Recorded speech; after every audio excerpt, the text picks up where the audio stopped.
السلام عليكم ورحمة الله وبركاته. النهاردة هنعمل تخليل الليمون السريع. عندي حلة فيها شوية مية هنزل عليها. عندي هنا شوية ليمون هنزل عليه على المية السخنة كده، يا دوب بس كده غلوة سريعة كده، حاجة بسيطة كده تغلي. وبعد كده هطلع الليمون وهنشوف مع بعض هنعمل ايه. ادي كده الليمون بتاعي استوى بالظبط، خد 12 دقيقة على البوتاجاز كده، كفاية اهو. اهو كده بسم الله ما شاء الله كده اهي، كده تمام الدنيا معايا. هطلعه في مصفى وهخليه يبرد، وبعد كده هنشوف نعمل مع بعض ايه تاني. هنا يا حبايبي الخلطه كده، الليمون معايا استلج وكده بقي تمام كده برد. وعندي هنا بالظبط كوبايه عصفر، وعندي حبه البركه. طبعا انا عندي شويه صغيرين بس مش مشكله، هيمشوا معايا اهو. عندي معلقه نص معلقه بابريكا،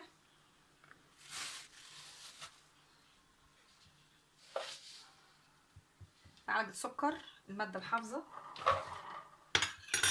عندي هنا بالظبط كوبايه ونص ملح. بسم الله، ادي اول كوبايه.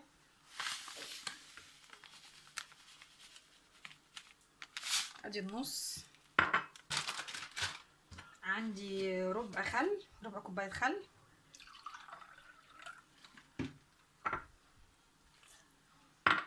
ربع كوبايه زيت.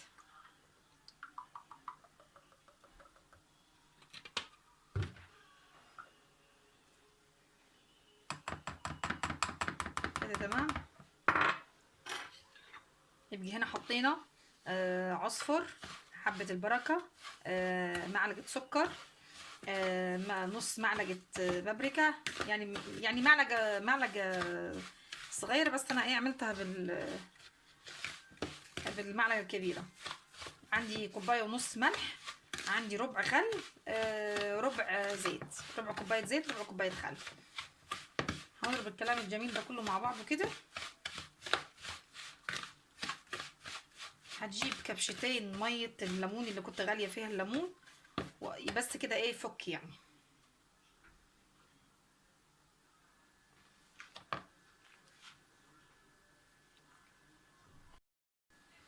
ادي عندي كده الليمون، بس مش غيرت السكينه، حنتها شويه. بفتح الليمونه كده اهو نصين بس، يعني مش للاخر. ماشي اهو كده معايا بقيت الليمونه. بقى جايبه حبه من الكلام ده بالمعلقه، الكلام اللي انا عاملاه ده حاطه كده. عندي اهو طبعا البطرمان نظيف وتمام الدنيا، فبقى نازله بيه كده. هعمل معاكم واحده تاني وبعد كده هنكمل الباقي واوريهولكم في الاخر. طبعا الميه بتاعت الليمون اللي عندي مش هرميها، هزود بيها، والسوائل اللي بتنزل دي هحطها في البطرمانات، مش هنرميها طبعا. ده بالظبط كده 10 ايام بالظبط ويتاكل منه. انا مخلي الليمون قبل كده بس اللي هو مش مغلي، يعني صحيح كده.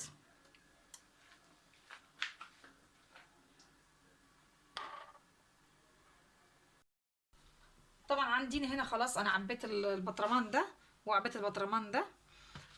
وعندي هنا باقي الخلطه اللي انا عملتها، اللي هي هنعيدها تاني. كوبايه ونص ملح والعصفر وحبه البركه، ربع كوبايه خل، ربع كوبايه زيت، معلقه سكر، شويه شطه حمراء او بابريكا. انا عامه حطيت الاثنين. عندي طبعا هنا الميه بتاعت الليمون اللي كنت غاليه فيها الليمون.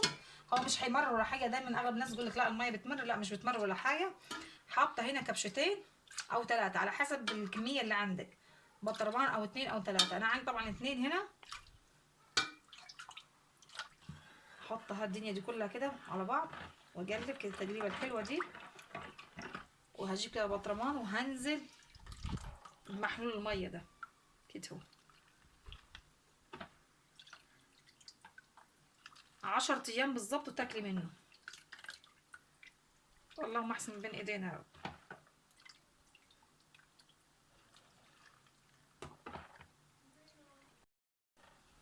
ادي طبعا هنا البطرمان عبيت المحلول بتاعه، والمحلول اللي كنت عاملينه مع بعض بالميه بتاعته المغليه. وادي التاني اهو. ده بالظبط 10 ايام 12 يوم بكتير وتاكلي منه كيسه كده. وهنغطيها كويس. هو مش محتاج زيت على الوش ولا اي حاجه لان اصلا فيه زيت، ومش هيطول يعني، يا دوبك 10 ايام كده وتاكلي منه بالهنا والشفا. اللهم احسن ما بين ايدينا يا رب. وادي التاني اهو هنقفله كويس كده القفله تمام اهو اهو. ما انت الاتنين اللهم احسن ما بين ايدينا يا رب. شويه مخلل سريع تاكلوا زي العسل.